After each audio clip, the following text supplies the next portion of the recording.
Alright, here it is. I just purchased this yesterday. It's a SKYY CPX 1, not 2, but the 1. The 1 is the thumb safety on it. The 2 don't have it on it. And I got it at a pretty good price. I paid $200 for this, and I had pretty much quickly jumped on it when it was available. And according to the person I purchased it from, I'm the third owner. But as I was messing with it yesterday, after I brought it home, I noticed something wasn't quite right with it. That's a slide. Let me show you here that we got an empty magazine. It is empty. It is cleared. And what I've discovered on it was the once it with the magazine in it, it should stay back, and it don't stay back with an empty magazine. I have to manually, with this thumb lever, slide back and push up on the thumb lever here. And what really got to me too was it was real difficult to slide this forward. I have to really push down on it really hard. There we go. And I said, that don't feel right. Now I've never owned one of these before. This is my first SKYY, and I took it out today and I loaded up 3 rounds in the magazine to check it out to see if this slide would hold back after the last round was fired. So I put 3 rounds in it, took it outside and fired off 3 shots, and it received a no-go. It did not hold back. So with this one here, I'm going to let you know about the customer service on these. Now, they say no matter who owns this or how many hands it's been through on purchasing, that it has a lifetime guarantee on it to whoever owns it. So I'm pretty much the third owner of it, and I called customer service. I've gone on the website, called them up, and told them a problem with it, and they were really helpful on it. Really helpful on the phone, on step by step on how to do this. And I was very, very skeptical on sending a firearm through the mail. So what I'll be doing here is I'll be sending this in the mail, and we'll continue on with this video on when I get it back, and we'll take it out and fire it when I get it back, and demonstrate to you on how their customer service is on repairing this. And what it's going to cost me, I don't know. I don't think it's going to cost me a dime, even for the shipping. So they sent me an email once I got off the phone with them, gave my information, my email address, and they sent a form online, which I printed out, which I have one of them right here. Let me get the other one here. There's 2 pages to it, and I double printed that out, so if I could separate these pages. They send you 2 pages here, which it sends you the date, customer's name, contact number, address, email address, serial number, model number, reason. They want a detailed reason on what you have problems with it, brand of ammo, and has a firearm been there before. And as I was talking to the fellow on the phone, I read him off the serial numbers, and he knew more about that on when it was made and all that. It was manufactured in 2013, brand new 2013, and here it is, beginning of March of 2016. So they were very courteous on the phone and helped me out, and they said there's an upgrade for it. What upgrade they're going to do, I don't know what all they'll change inside of here or what they'll do to it.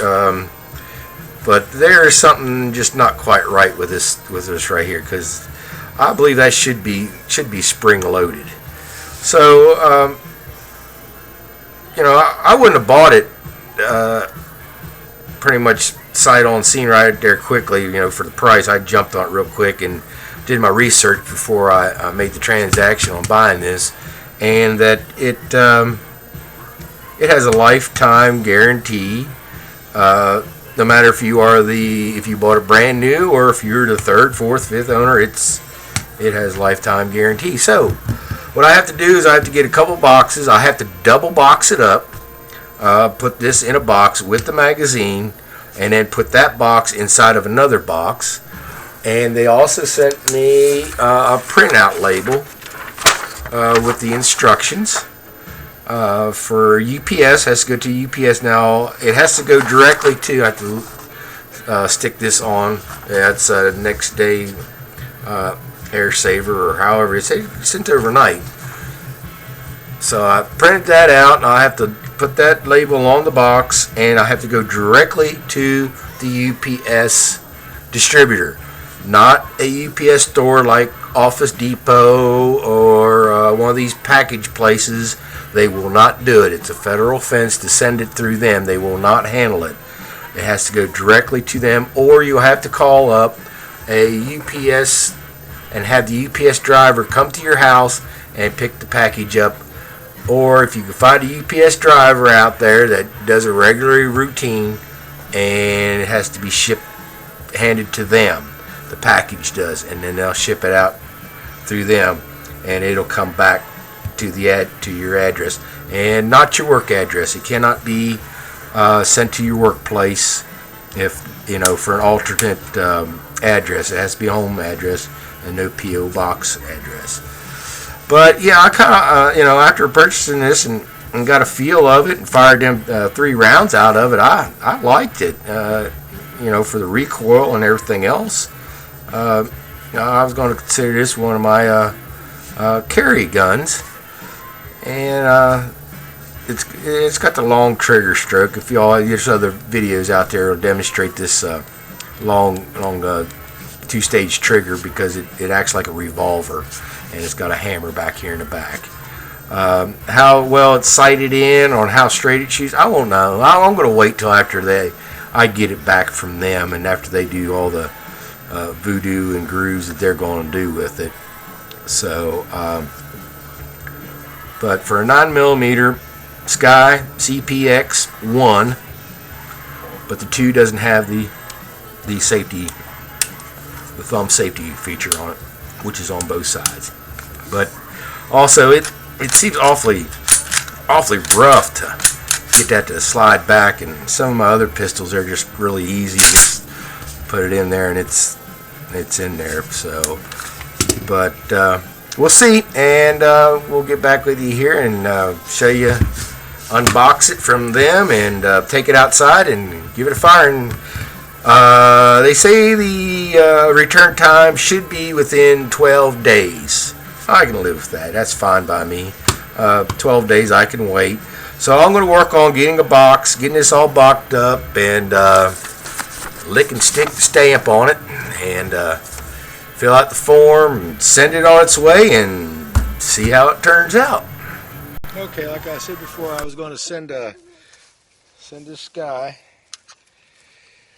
out to send it back, because I had a problem with it not locking back, or with it empty, it wouldn't lock back unless you manually locked it back.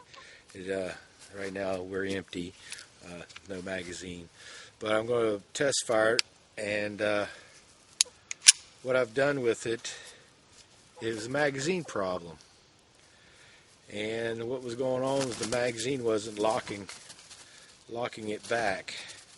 So I got a few rounds in here. I don't know how many I stuck in there, but I got a few rounds. Got a target set up. I'm going to go for accuracy too, and check the accuracy out, and go from there. So we'll see. Watch as I fire, and see if she locks back. And like I say, I was going to send the whole gun back, but Come to find out, it was a magazine issue. So before I lock one in the chamber, I'm going to put some glasses and some ear protection on. Switch out my glasses here. And hopefully I don't scare the little animals I got running around here. I got some chickens. Magazines in, round in, safety off. Round did not go in, safety's on. As you can see, the safety, I can squeeze the trigger, safety's on. I'm going to click the selector lever off safe and fire away.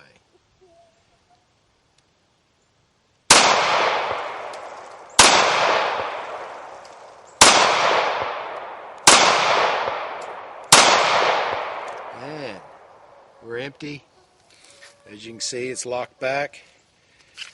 Magazine's empty, so it's fully functional now. The whole problem I had with it was just the magazine. So, but lock it forward, empty, it's empty. But as you know, with an empty magazine locked in,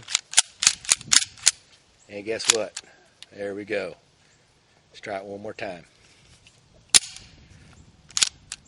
It locks back with an empty magazine. Clear the weapon.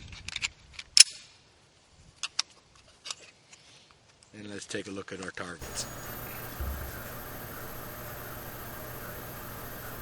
Okay, I'm back inside. Just went outside and shot this.